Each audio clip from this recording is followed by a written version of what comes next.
भक्तजनमानस निवासाय श्रीमद्रामचंद्राय वंशी विभूषितकरान्नवनीरदाभात्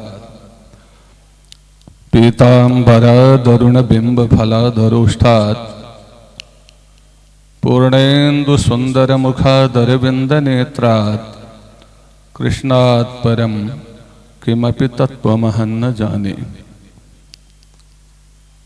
कान्तिश्चितामृशति नन्दितशारदेन्दुर् यत्रैकतो विलसितामसिताङ्गशोभां वृन्दावनेऽपि कृतजामुनगाङ्गसङ्गं राधा मुकुन्दयुगलं तदहं नमामि।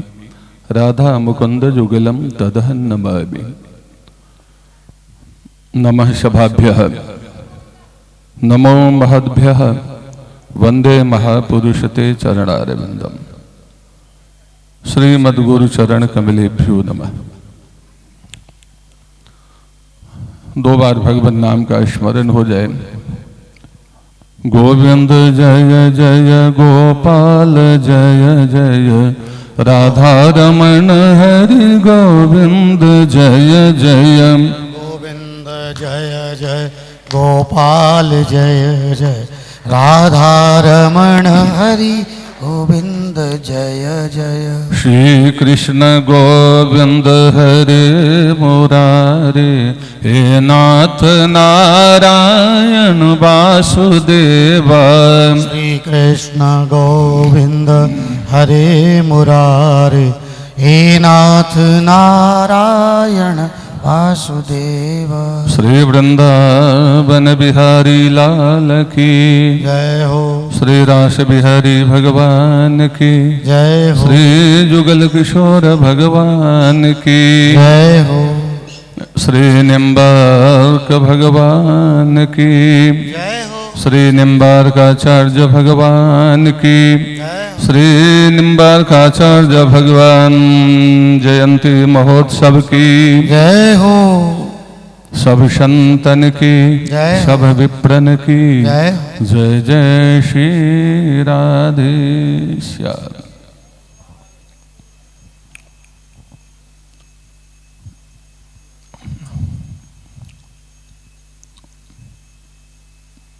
पावन जुगल शरणों में पुनः पुनः प्रणाम करते हुए समुपस्थित ज्ञाता ज्ञात सभी संत महात्माओं विद्वानों आप सभी श्रोताओं के अंतःकरण में भगवान श्री राधा कृष्ण विराजमान हैं। आप सभी अत्यंत भाग्यशाली हैं। आपका सादर अभिनंदन और भक्तिमती माताओं का सादर अभिवंदन। आज बड़ा ही दिव्य अवसर है। जोजकस तत्र दुर्लभ। आपका दर्शन करने का जो यह सुअवसर प्राप्त हुआ, हमारे परम पूज्य श्री वृंदावन दास जी महाराज का सौजन्य है और हमारे श्री अमित शर्मा जी, दो तीन और महानुभावों ने दर्शन दिया था। मैं नाम तो नहीं जान रहा हूँ, परंतु वे हमारे सौभाग्य को बढ़ाने में अत्यंत सहयोगी सिद्ध हुए। भगवान की लीला बड़ी अद्भुत होती है। श्रीमद् भागवत में जब ब्रह्मा जी ने भगवान की स्तुति की है तो ब्रह्मा जी एक रहस्य का प्रतिपादन करते हैं। ब्रह्मा जी भगवान से प्रार्थना करते हुए कहते हैं, तत्तेनुकंपाम सुसमीक्षमाण, कि हे प्रभु, जो तुम्हारी कृपा की प्रतीक्षा करता है वास्तव में उसने तुम्हारी कृपा का रहस्य नहीं समझा और तुमसे अभी तक कुछ विशेष ही दूर बना हुआ है। भगवान की कृपा, किशोरी की कृपा अहर्निश बरसती रहती है। हमारे भक्तजन गाते हैं ना, दिन रात बरसती है। वृंदावन धाम में तो क्या वहां का कहना है। ब्रह्मा जी कहते हैं, हे प्रभु, आपके अनुग्रह की प्रतीक्षा करने वाला तो पक्का भगत नहीं होगा। आपके अनुग्रह की सुसमीक्षा प्रत्येक क्षण कौन कर रहे हैं कि इस क्षण में भगवान की कृपा किस प्रकार से प्राप्त हो रही है। आज का जो दिवस बीता, आज दिन भर भगवत कृपा का सुसमीक्षण करना है कि आज हमें भगवान की कृपा कैसे प्राप्त हुई। हमारे ऐसे श्री विष्णु आचार्य जी जैसे हमारे बाबा श्री माधुरी शरण जी बाबा, और पहले भी दर्शन हुए हैं इनका, तो दर्शन करते हुए ही लगता है कि माधुरी शरण बाबा ये हैं, अथवा मैं भी वही हो गया हूँ। एकदम ऐसा ही लगता है कि वास्तव में मधुरता का प्राकट्य हो गया इनका दर्शन करते ही। पता नहीं क्या भगवान की कृपा है। तो यही ब्रह्मा जी का जो भाव है, यही भाव है कि तुम्हारा कुछ दिन ऐसा होगा, कोई पल ऐसा होगा जो पल बहुत ही धन्य होगा, और उस समय सुसमीक्षण करो कि इस क्षण में भगवान की कृपा का, भगवान की कृपा की उपलब्धि कैसे हो रही है। इसमें कोई पुरुषार्थ बहुत बड़ा काम नहीं करते हैं। विवेक चूड़ाबड़ी में एक बहुत ही अच्छा पद्य लिखा हुआ है, दुर्लभम त्रयमेव वेतद् देवानुग्रह हेतुकम मनुष्यत्वम मुमुक्षुत्वम महापुरुष संशय। संसार में 3 पदार्थ दुर्लभ हैं, और वे तीनों पदार्थ भगवद अनुग्रह से ही प्राप्त होते हैं। पुरुषार्थ भी काम करता होगा, भगवान के अनुग्रह में पुरुषार्थ की भी तो उपयोगिता कभी सिद्ध होती ही है, परंतु तीनों में केवल एक जो महापुरुषों का संशय है, वो 3 कौन कौन पदार्थ हैं। मनुष्यत्वम, मनुष्य हो जाना, 2 पैर वाला हो जाना, यह बहुत बड़ी विशेषता तो है ही, परंतु इससे भी बड़ी विशेषता है मनुष्यता का होना। मत्वा कर्माणि सीव्यन्ति इति मनुष्या, जो विवेक पूर्वक प्रत्येक कदम को उठाए उसे मनुष्य कहते हैं। मनु और शिव 2 धातु से मनुष्य शब्द बने हैं।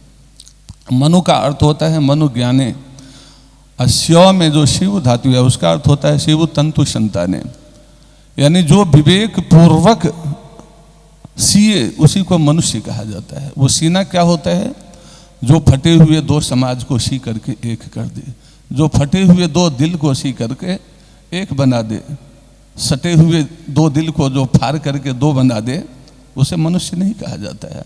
यदि उसे भी मनुष्य कहा जाए तो मनुष्य रूपेण मृगाश्चरंती में पशु किसको कहा जाए, 2 पैर वाले पशु ही तो उसे कहा जाता है। तो मनुष्य का लक्षण होता है जो विवेक पूर्वक टूटे हुए समाज को परमात्मा से जो टूटा हुआ है उसे किस प्रकार से परमात्मा में जोड़ दे, जीव और ईश्वर का मिलन कैसे करा दे, जीव को ईश्वर की ओर अभिमुख कैसे करा दे, यही तो मनुष्य का काम होता है। और उसमें भी कोई महात्मा हो जाए, जंतु नाम नर जन्म दुर्लभ मतः पुंस्त्वम तथो विप्रता तस्माद् वैदिक धर्म मार्ग पड़ता विद्वत्वम अस्मात् परम, आदि आदि, वह तो बहुत बड़ा प्रकरण है। अच्छा, इन 3 पदार्थों में मनुष्यता, और मनुष्यता होने के बाद भी मोक्ष की अपेक्षा रखना, मुमुक्षु होना, और सबसे अंतिम और सबसे महत्वपूर्ण क्या है वहां पर, तीसरा पदार्थ जो भगवत कृपा से ही किसी क्षण प्राप्त हो जाता है, वह तीसरा पदार्थ है महापुरुष संश्रय।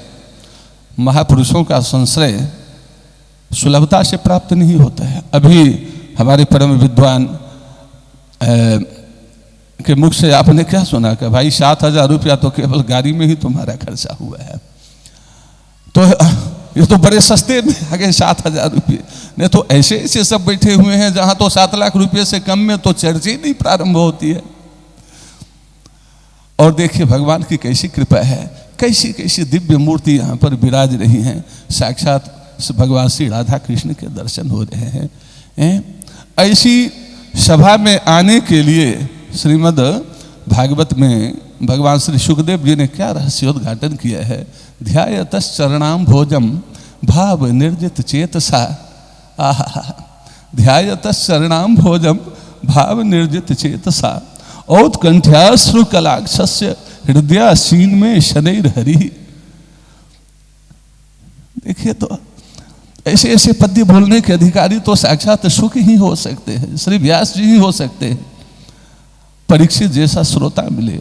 ध्यायतस् चरणाम भोजम भाव निर्जित चेतसा औत्कंठ्याश्रु कलाक्षस्य हृदयासीन में शनैर हरि। जिस समय भागवत कथा श्रवण का संकल्प होता है, भागवत कथा जो भगवान में अनुरक्त है, ऐसे भक्तों की कथा ध्यायतस् चरणाम भोजम, जिस समय आप स्मरण करेंगे आपके अंतःकरण में ऐसे महापुरुषों का ध्यान जागृत होगा, भगवत ध्यान जागृत होगा कि मुझे सत्संग में जाना है। भगवान निम्बार्काचार्य की जयंती के निमित्त बहुत दिव्य सत्संग हो रहा है, वहाँ जाना है। जिस समय अंतःकरण आपका वहाँ जुड़ जाएगा तो उसी समय ध्यायतस् चरणाम भोजम भाव निर्जित चेतसा औत्कंठ्याश्रु कलाक्षस्य हृदयासीन में शनैर हरि है। एक दिव्य प्रेम जगेगा और वह दिव्य प्रेम इतना हिलोरे लेने लगेगा, इतना हिलोरे लेने लगेगा कि उसे तो निकलने के लिए द्वार चाहिए। वो टिक नहीं पाएगा, वहाँ पर रह नहीं पाएगा और वो नेत्रों के झरोखे से बाहर निकलना प्रारंभ कर देगा। श्री मधुसूदन सरस्वती जी महाभाग ने एक दृष्टांत दिया है। अच्छा, जब वैसी स्थिति आ जाती है तो उस स्थिति में अनुभव कर लेना चाहिए, सामने वाला भी अनुभव कर लेगा कि औत्कंठ्याश्रु कलाक्षस्य हृदयासीन में शनैर हरि। वो तो आकर के हृदय में भगवान श्री राधा कृष्ण स्वयं टिक जाते हैं, विराजमान हो जाते हैं। फिर आप खूब प्रयास करें, धक्के मार के भगा दें, आप भगा नहीं सकते हैं, वो भाग नहीं सकते हैं। आप भूल जाएं उनको, कोई लेना देना नहीं है, वो भागेंगे ही नहीं। इस पर एक छोटा सा दृष्टांत दिया है मधुसूदन सरस्वती जी ने। मधुसूदन सरस्वती जी ने कहा है कि हमारा चित्त स्वभाव से कठोर होता है और उसकी लाक्षा से उपमा दी है। लाक्षा समझते हैं? लाह, क्या बोलते हैं? लाह, लाख। तो श्रीमान मधुसूदन सरस्वती जी ने चित्त की उपमा लाक्षा से दी है या लाख से। तो लाख स्वभाव से कठोर होता है, बहुत अच्छा भाव है। मात्र 2-3-4 मिनट में हम लोग चर्चा कर लेते हैं। लाक्षा, अच्छा, जो कठोर पदार्थ होता है उसी के बारे में तो बोलते हैं कभी, आहा बेचारे का चित्त पिघल गया। पिघलेगा कौन? जो कठोर है वही ने पिघल गया। तो चित्त स्वभाव से कठोर होता है, बहुत कठोर होता है, बहुत कठोर होता है। अब उसको पिघलाना है। अच्छा, जब तक कठोर है,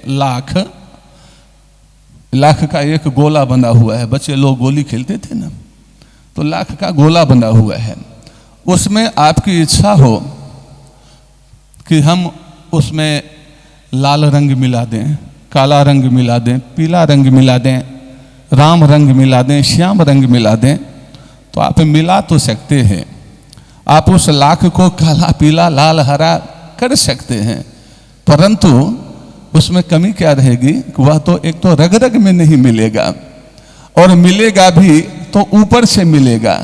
वह कभी निकल सकता है, उसे पोंछा जा सकता है, किसी केमिकल से छुड़ाया जा सकता है। और यदि नहीं भी छूटा तो हमारे किसी कवि के अनुसार है, मन न रंगाए रंगाए जोगी कपड़ा, बस ऐसा ही रंग लगा रहेगा, वह रंग रग रग में मिला नहीं है, वो रंग छूटने वाला है, रंग कभी कमजोर भी पड़ ही जाएगा, यह निश्चित है। तो अब ऐसी परिस्थिति में क्या करना चाहिए, और हमें मिलाना क्या है? हमें तो मिलाना है लाल नाम है, क्या बोलती है, लाल न रंगाऊं मैं तो हरी न रंगाऊं, अपने ही रंग में श्याम रंग में रंग दे चुनरिया, श्याम पिया मोरी रंग दे चुनरिया। मुझे इस चित्त को किस में रंगना है कुणाल जी? श्याम रंग में रंगना है, राधा श्याम रंग में रंगना है। तो उसकी विधा बड़ी सस्ती विधा है। विधा क्या है? आप इसको पिघलाइए।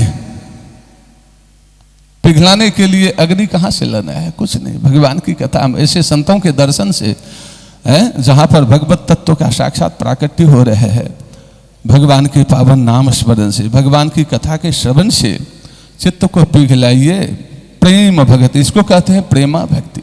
गोस्वामी जी ने लिखा है, प्रेम भगति बिनु जल बिनु खगराई, आभ्यंतर मल कब हो न जाई। इतने प्रेम में मग्न हो जाएं, इतने प्रेम में मग्न हो जाए कि आभ्यंतर अंतःकरण का मल भी सब समाप्त हो जाए, वो भी न रहे। चित्त निज मन मुकुर सुधार, वह एकदम स्वच्छ हो जाए, पवित्र हो जाए, और उसको पिघला दीजिए। जितना पिघला सकते हैं उतना पिघलाइए। पिघलाने के बाद क्या करें? उसमें लाल रंग भी न मिलाए, क्योंकि भगवती मीरा ने लाल रंग को पसंद नहीं किया, हरे रंग को भी पसंद नहीं किया, उन्होंने श्याम रंग को चाहा।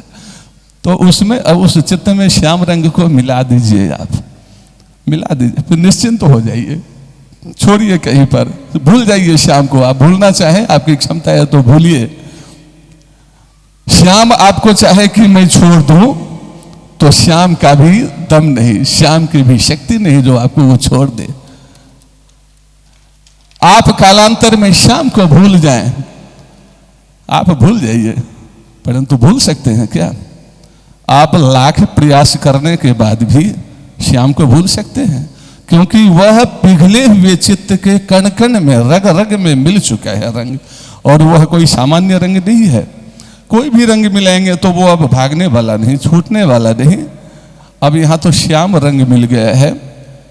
अच्छा, जब एक लाक्षा है, लाक्षा का इतना बड़ा लाख का क्या ढेला या गोला बोलते हैं, तो एक छोटे से पदार्थ में जिसमें पिघले हुए लाख को या पिघले हुए घृत को 100 ग्राम ही रख सकते हैं, और तो लाक्षा यदि ढेला बना हुआ है, कठोर है चित्त, तो वो तो 1-2 किलो का भी उसमें रख के उठा सकते हैं ना? नहीं ले सकते हैं, वो पिघला हुआ नहीं है। अच्छा, जब हम इसको पिघलाएंगे तो वो क्या होगा? तो बाहर भागेगा ना, उसमें मात्र 100 ग्राम टिकेगा, और बाहर भागेगा तो कैसे? हमारे वृंदावन के रसिक कहा करते हैं, श्याम हमारे स्नेह सखा, श्याम हमारे स्नेह सखा, कुछ ऐसी ही बात कहा करता है। श्याम हमारे स्नेह सखा, कुछ ऐसी ही बात कहा करता है, जिन नैनों से नीर बहा करता, उन नैनों में श्याम रहा करता है। जिन नैनों से नीर बहा करता, उन नैनों में श्याम रहा करता है। तो आप जब कथा में बैठे, आप जब सत्संग में बैठे, आप जब ऐसे परम पवित्र अंतःकरणों के दर्शन करें, तो इस समय आप कोई सामान्य बन के नहीं रहते हैं। आपके अंतःकरण में परमात्मा का निवास हो जाता है। भगवान सद्यो हृदयवरुध्यतेत्र कृतिभिः शुश्रूषुभिस्तत्क्षणात्, आपके अंतःकरण में आकर के वे टिक जाते हैं। वे ही श्रोता है और वे ही वक्ता है। श्रोता वक्ता कोई दूसरे नहीं है। कृष्णादन्य कोबा वक्ता अस्ति अस्मिन् ही भूतले, इस भूमंडल में कृष्ण से अतिरिक्त कोई वक्ता कौन हो सकता है? आपको लग रहा है कि मैं कुछ बोल रहा हूं, नहीं, मैं नहीं बोल रहा हूं। मैंने बोलने से पहले भगवान का स्मरण किया, उन्हें बुलाया कि आपको अपने अंतःकरण में बसा करके बहुत सारे भक्तजन मेरे माध्यम से कुछ श्रवण करना चाहते हैं। तो यह तो केवल क्या हॉर्न साउंड बॉक्स क्या बोलते हैं, यह मुखमंडल वही है। भगवान आप कुछ सुना दीजिए उनको भी, तो अपना प्रतिपादन वे ही कर सकते हैं। जगत प्रकाशक राम बोलते हैं ना, उनका प्रकाश कोई दूसरा कर नहीं सकता, किसी की क्षमता नहीं है। अपना प्रकाश वे ही कर सकते हैं। तो हमारी श्री किशोरी जी, हमारे भगवान श्री कृष्ण, क्या कहना है। यहाँ भी अब वृंदावन धाम है। वृंदावन धाम की एक परिभाषा है कि जहाँ गायें हों, जहाँ राधा कृष्ण हो, जहाँ रास लीला हो रही हो, जहाँ ऐसे ऐसे संत भक्तजन हो, जहाँ भगवत चर्चा हो रही हो, जहाँ वृंदा देवी हो, यही तो वृंदावन धाम है। ब्रज, ब्रज का अर्थ क्या होता है। ब्रजनाद ब्रज उच्यते, श्रीमद् भागवत के महात्म्य में ब्रजनाद ब्रज उच्यते। तो एक तो ब्रज स्थायी ब्रज है, वो प्रारब्ध से, जिसका अत्यंत उच्च प्रारब्ध है, वहाँ भी जाते हैं और उस रज का दर्शन करते हैं, उस रज को प्रणाम करते हैं। परंतु एक व्रज, व्रजगतो धातु भी है, चलता फिरता ब्रज, जहाँ पर ऐसे ऐसे महापुरुष भगवान श्री निम्बाड़काचार्य, भविष्य पुराण में निम्बारको भगवान जैसान, उनका जो है भगवान से ही उनका वो किया गया है। निम्बारको एकादशी व्रत का प्रकरण है। अच्छा, निर्णय सिंधुकार ने भी और भट्टोजी दीक्षित ने भी इसका उदाहरण दिया है, निम्बारको भगवान जैसान। तो वहाँ पर बहुत अच्छा प्रकरण है। तो वही तो वृंदावन धाम है, वही वृंदावन धाम है। और हमारी किशोरी जी, आहा क्या कहना है। जब हम दुर्गा सप्तशती का पाठ करते हैं तो उसमें आता है उनका स्वरूप कैसा दिव्य है। कभी कभी वही जब दुर्गा के रूप में, काली के रूप में हो जाती है तो चित्ते कृपा, चित्त में कृपा और समर निष्ठुरता च दृष्टा। समणांगन में लग रहा है कि वो दुर्गा के रूप में, काली के, चंडी के रूप में वो अमुक अमुक असुरों का वध कर रही है, परंतु वहाँ वध तो नहीं करती है। वो वध करने वाली है क्या। हमारे बच्चे उदंडता कर रहे हैं, हमने 2 थप्पड़ उसे लगा दिया तो वध करना उसका हुआ, वध करना नहीं हुआ। वो दंडता आज के बाद से तुम और अधिक न कर पाओ तो थोड़ा उसको दंड कह दिया जा, परंतु वो भी क्या है, चित्ते कृपा, चित्त में कृपा के सागर हिलोरे मार रहे हैं। और समर निष्ठुरता च दृष्टा, समरांगन में निष्ठुरता, कठोरता दिख रही है। और उसके बाद भी हमारी वो पराम्बा भगवती कहती है, देखो भाई स्वर्गम प्रयांतु, ये सारे के सारे स्वर्ग चले जाए। अब ये बीच में स्वर्ग भेजने वाला बंद रुक गया, वो कहा स्वर्ग कैसे जाए, इन्होंने तो आपसे विरोध किया, ये तो अपवित्र है। ना ना ना ना, स्वर्गम प्रयांतु रिपवोप ही शस्त्रपुता, मेरे शत्रु भी स्वर्ग चले जाए क्योंकि मेरे शस्त्र से ये सभी पवित्र हो गए, तो ये भी स्वर्ग चले जाए। तो जगत जननी की कृपा बड़ी अद्भुत कृपा होती है। और हमें तो किसी भी क्षण केवल समीक्षण ही नहीं, भगवती की कृपा का, किशोरी जी की कृपा का है। श्री राधा दोनों एक ही हैं, कोई एक नाम ले लूँ तो दोनों समझ जाए। एक ज्योतिरभूत द्वेधा राधा माधव रूपकम। हमारे श्री विद्वान श्रीमद् देवी भागवत में तो दिव्य कथा है, श्री राधा रानी का दिव्य चरित्र है, भी बता रहे थे, हैं कृष्णांग समुद्भूता राधा। तो और उसके बाद जितनी भी स्त्रियां हैं, शास्त्र में तो यह भी लिखा है कि संसार की जितनी भी स्त्रियां हैं, आप सर्वा राधांश भूता, सभी राधा की अंश भूता ही हैं। और जितने पुरुष हैं सभी हैं कृष्णांश भूता है।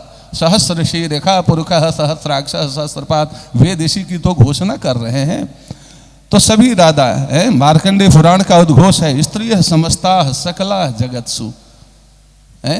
तो आप सभी तत्स्वरूप हैं, आप सभी कृपा के पात्र हैं। संसार का कोई नास्तिक से नास्तिक भी प्राणी है और वह कहता है कि अरे मुझे कृष्ण के पास नहीं जाना, राधा के पास नहीं जाना है, उसका तो कोई गंतव्य ही नहीं है, उसका कोई दूसरा मार्ग नहीं है, वह जाएगा कहाँ। यह स्वाभाविक है। आप मिट्टी का ढेला फेंके तो जितनी क्षमता है आप फेंक दें, परंतु वह लौटकर अपने अंशी के पास ही आएगा।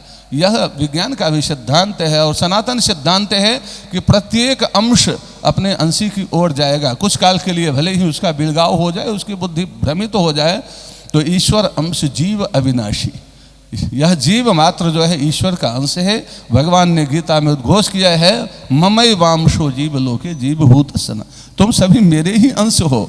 तुम्हारी बुद्धि भ्रमित हो गई है, जो तुम कहते हो कि मैं कृष्ण को नहीं मानता हूँ, राधा को नहीं मानता हूँ, मैं ये हूँ वो हूँ, है तो वो नहीं, तुम मुझे ही मानते हो। तुम्हें विषयानंद लेते हो तो वह भी परमानंद का ही अंशभूत है, वह मुझसे अतिरिक्त नहीं है। तो हम सभी बड़े भाग्यशाली हैं, बड़े भाग्यशाली हैं। हमारे भाग्य की सराहना, जहाँ ऐसे पवित्र वातावरण मिले तो उस समय हमारे भाग्य की सराहना करने में ब्रह्मा आदि भी थक जाते हैं, लज्जित हो जाते हैं। कि क्या इनके भाग्य की। ऐसांग घोष निवासी नाम श्रीमद् भागवत में है ना, ब्रजवासियों की प्रशंसा करने में भी ब्रह्मा लज्जित हो जाते हैं, अरे मैं तो इसकी प्रशंसा भी करने योग्य नहीं हूँ। तो यह ब्रज है, यह वृंदावन है, यहाँ वृंदावन का प्राकट्य हुआ है और बड़े बड़े दिव्य महापुरुषों ने हमें प्रातः स्मरणीय जगत गुरु श्री निम्बारकाचार्य श्री जी महाराज जी से मेरा बहुत घनिष्ठ संबंध था, बहुत घनिष्ठ संबंध था। और मैं बालक था भी और बालवत ये मेरा संपोषण भी करते थे, आशीर्वाद भी देते थे साथ में बैठ करके। और वो सूक्ष्म वीक्षण यंत्र से, शीशे से वो शालिग्राम सर्वेश्वर भगवान का दर्शन कई बार उन्होंने स्वयं अपने आचार्य महल में कराया है। तो हम बड़े भाग्यशाली हैं। और फिर आज तो हमारे भाग्य कितने ऊंचे उठ गए, कितने ऊंचे उठ गए। आप सबके दर्शन हो रहे हैं, महाराज जी के दर्शन हो रहे हैं, आपके श्रवण हो रहे हैं। मैं पुनः पुनः बाबा को प्रणाम करता हूँ और उपस्थित आप जितने भी हमारे महापुरुष हैं, भक्तिमती माताएं हैं, मैं सबका बार बार अभिनंदन करता हूँ, अभिवंदन करता हूँ। जय